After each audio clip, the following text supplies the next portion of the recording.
Pilpres sudah lewat, sekarang fokusnya tentang Pilkada serentak 2024 yang mau digelar November yang akan datang. Ini bakal seru karena sudah mulai bermunculan tokoh-tokoh yang akan meramaikan Pilkada. Selain putranya Pak Jokowi yang disebut-sebut bakal maju di Jakarta, Kaisang, dengan cara misalnya melewati aturan minimal 30 tahun karena berpegang pada tafsir dari Mahkamah Agung. Ada juga ini nama yang sebetulnya nggak asing kita, tetapi kita nggak pernah tahu bahwa dia tertarik di politik. Gen Habibie. Namanya Pak Ilham Habibie. Ilham Habibie ini kabarnya sudah mendapat rekomendasi atau penugasan dari Partai Nasdem untuk didorong maju dalam kontestasi gubernur di Jawa Barat.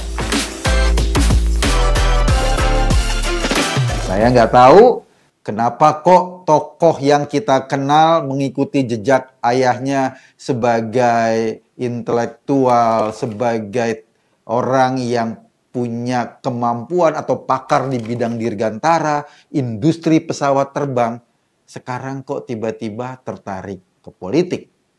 Dari dulu ya, ketika Pak Habibie pernah jadi presiden, Pak Habibie jadi menteri, jadi wakil presiden, kita nggak pernah dengar tuh Ilham mau atau terlibat dalam politik praktis. Setelah ayahnya almarhum, lalu kemudian lama sekali dia mencoba beranjak dari karir profesional dia sebagai ahli pesawat terbang yang mirip dengan ayahnya, kini mau mencoba peruntungan di politik. Luar biasa, Ilham didorong oleh Partai Nasdem. Sayang sekali, Partai Nasdem kursinya nggak cukup kalau cuma nyalonin sendiri. Dia harus merangkul partai-partai lain untuk diajak bekerja sama. Mungkin bisa ngajak PKS untuk sama-sama mendorong Ilham Habibie bertempur di Jawa Barat. PDIP sendiri sebagai partai politik yang cukup signifikan suaranya di Jawa Barat, pengen juga ngedorong seseorang. Kita dengar ada nama Bu Susi Pujiastuti, mantan Menteri Kelautan yang didorong oleh PDIP. Dan kita tahu kan basisnya Bu Susi itu di Pangandaran. Dia pengusaha yang cukup sukses, lalu ditarik Pak Jokowi untuk membantu di kementerian, dan namanya sekarang juga mulai disanding-sandingkan dengan Ilham. Lawan yang menurut gue nggak bisa dipandang sebelah mata ini. Ada Gen Habibie, yang kita juga cuma bisa bilang bahwa dia memang mewarisi gen Habibie, tetapi tidak mewarisi kekuasaan Habibie karena dia masuk ke politik atau terjun ke dunia politik pasca ayahnya sudah tidak ada. Jadi kalau kita bilang ini adalah dinasti politik, ya mungkin-mungkin saja. Akan tidak fair kalau kita bilang dia memanfaatkan kekuasaan bapaknya. Ini beda jauh dengan dinasti politik atau anak-anak politisi yang ketika merangkak untuk meraih kursi-kursi kekuasaan atau kursi-kursi politik semata-mata menggantungkan kepada kekuasaan bapaknya. Ada Ilham Habibie, ada Susi Pujiastuti yang akan meramaikan, kalaupun kepastiannya masih kita tunggu, yang akan meramaikan Pilgub di Jawa Barat. Jawa Barat sendiri punya Ridwan Kamil. Ridwan Kamil ini gubernur existing sekarang. Dia adalah wakil ketua Golkar. Dan kabarnya dia didorong-dorong oleh Gerindra, oleh PAN untuk meninggalkan Jawa Barat, maju ke Jakarta. Di Jakarta mungkin saja mau digandengkan dengan Kaisang Pangarep. Nah, masalahnya Golkar ragu-ragu. Karena di Jakarta kan sudah ada Anies Baswedan yang dianggap punya kans lebih besar ketimbang Ridwan Kamil. Kalaupun terjadi pertempuran antara RK dan Anies, itu peluangnya masih 50-50. Agak berbeda kalau RK misalnya di Jawa Barat. Kenapa? Dia adalah gubernur existing. dia adalah petahana. Kekuasaannya di Jawa Barat sampai sekarang tentu saja masih sangat kuat. Nah, kepentingan Gerindra mendorong RK untuk pindah ke Jakarta karena Gerindra sebetulnya juga punya agenda sendiri. Ada Ketua Gerindra Jawa Barat, Deddy Mulyadi, yang pada pemilihan gubernur kemarin kan jadi lawannya RK. Nah, kalau RK-nya pindah ke Jakarta, peluang Deddy Mulyadi dapat rekomendasi dari koalisi partai pemerintah yang mendukung Prabowo kan jadi besar. Itu yang barangkali masih dipikir-pikir oleh Golkar. Golkar sendiri sebagai partainya Ridwan Kamil belum memberi kepastian. Bahkan naga-naganya lebih nyaman mereka mempertempurkan RK di Jawa Barat ketimbang ditarik ke Jakarta. Ya, Jakarta kan nggak gampang ya.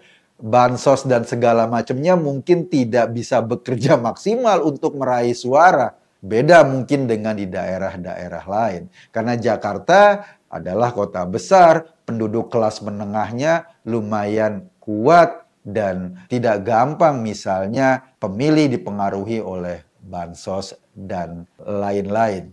Nah, yang paling menarik menurut gua, Jawa Barat itu punya fenomena politik yang dalam tanda kutip agak luar biasa. Lo inget kan Pileg kemarin, pemilihan legislatif kemarin, ada satu tokoh yang dapat suara sampai 5 juta pemilih. Satu orang ini saja suaranya bisa mengalahkan partai-partai yang udah bekerja gila-gilaan tuh. Kayak PSI, kayak Partai Garuda misalnya, atau P3 sekalipun, itu kalah suaranya sama satu tokoh di Jawa Barat. Seorang pelawak, dia nggak pernah kampanye, dia tidak pernah ngomong politik, kerjaannya bercanda terus, dan kita tahu tokoh ini namanya Komeng atau Alfian. Nah, kenapa gue membicarakan tokoh semacam Komeng di Jawa Barat? Kenapa orang yang tidak pernah kampanye politik, tidak pernah ngomong politik, dia dikenal cuma sebagai pelawak, lalu mendapatkan limpahan suara yang bahkan lebih besar dari satu partai? Ada satu fenomena menurut gue, ketika anak-anak muda mulai jengah dengan politik, mulai tidak nyaman ketika mereka berbicara atau mereka membaca berita-berita politik. Iya, sebagai warga negara mereka harus memilih, tapi mereka mungkin punya kejengahan, mereka punya apatisme dengan kondisi politik yang ada.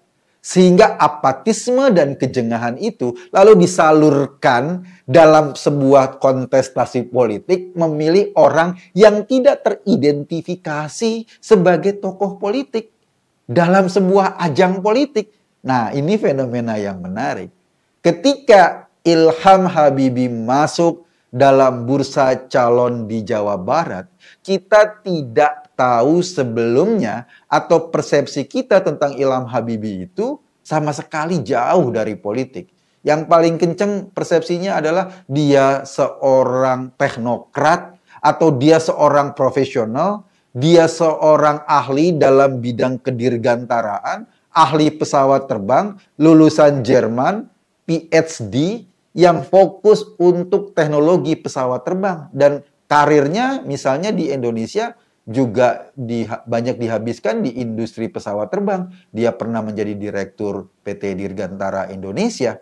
Orang yang selama ini tidak ada bau-bau politiknya, barangkali punya ruang tuh di Jawa Barat kalau kita memotret kondisi atau hasil dari Pilpres kemarin, Pileg kemarin, yang menempatkan Komeng dengan pemilih yang 5 juta pemilih. Sementara kan kita tahu, RK, apalagi Deddy Mulyadi, itu syarat banget persepsinya atau langkah politiknya. Kita tahu Deddy Mulyadi adalah Ketua DPD Gerindra Jawa Barat. Kita tahu RK adalah Wakil Ketua DPP Golkar. Jadi publik mengidentifikasi mereka sebagai orang politik.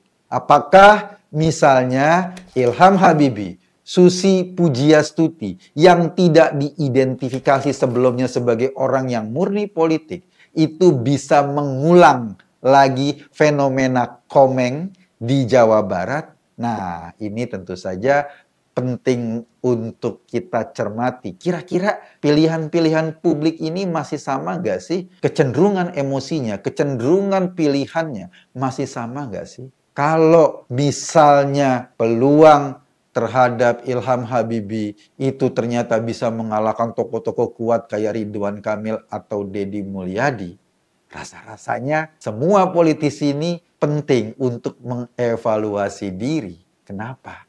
Ya, inilah sebuah anomali. Publik memang mau tidak mau ikut dalam memilih tokoh-tokoh politik, memilih gubernur, memilih bupati, memilih presiden dan wakil presiden, memilih anggota legislatif. Tetapi barangkali mereka sudah sedikit apatis. Mereka sudah sedikit muak kalau yang dipilih itu dalam persepsi pemilih adalah benar-benar politisi. Kenapa?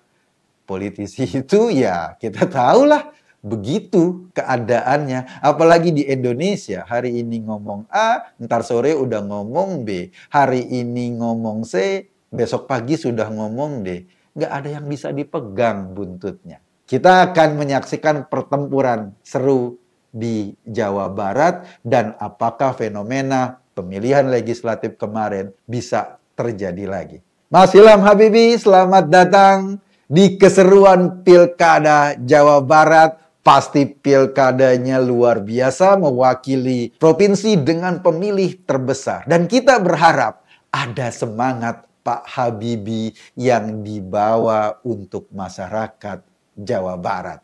Mas Ilham Habibie, welcome to the Jangga. Kita di acara Masuk Pak Eko. Terima kasih.